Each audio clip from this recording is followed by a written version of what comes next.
Welcome to Standard Chartered Money Insights, a podcast series by Standard Chartered Bank that brings you market views and insights on the go. Welcome to Cut to the Chase. Today is Thursday, the 24th of August. I'm Daniel Lam, your host for the podcast. This Monday, I played my second game out of my 6-game chess training match versus my Russian opponent.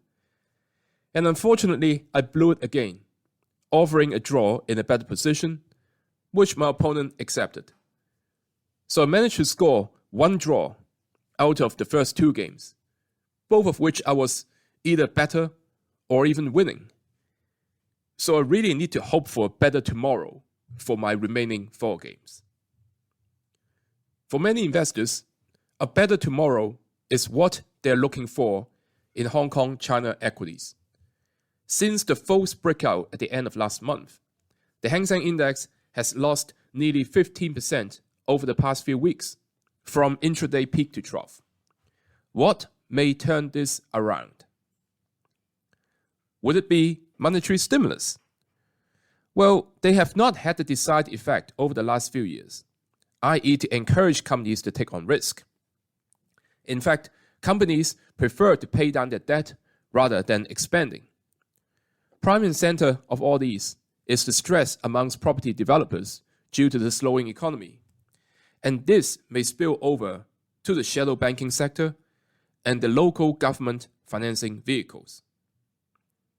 Now, what about the Chinese households?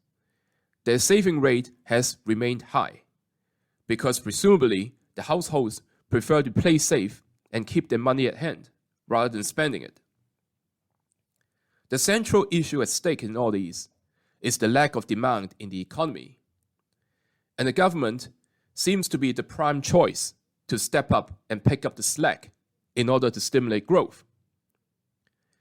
Now, the government's long-term focus is to transform the Chinese economy into a higher quality one, developing new economy and technology. And investors may not see this as being able to address the issues the economy is facing over the near term. But to be fair to the government, there could be issues with moral hazard, i.e. the government seen as being the backstop to excess borrowings from corporates. So all these explains why Hang Seng Index remains under pressure in the near term. Earnings from key companies, such as the various bellwether stocks on the internet space, has been strong in this earnings season. But unfortunately, these stocks have remained weak because of the broader Chinese macro environment. Now, technically speaking, the Hang Seng Index needs to break above 18,800 in order to start building the case for a more sustained recovery. But concrete fiscal catalyst from the government is almost becoming a quote-unquote prerequisite for a more sustained recovery to occur. That is all from me for today.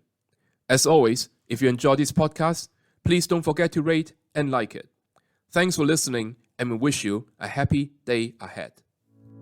Thank you for listening to Standard Chartered Money Insights, a podcast series by Standard Chartered Bank. For more details, visit Market Views on the Go on our website or click the link in the description.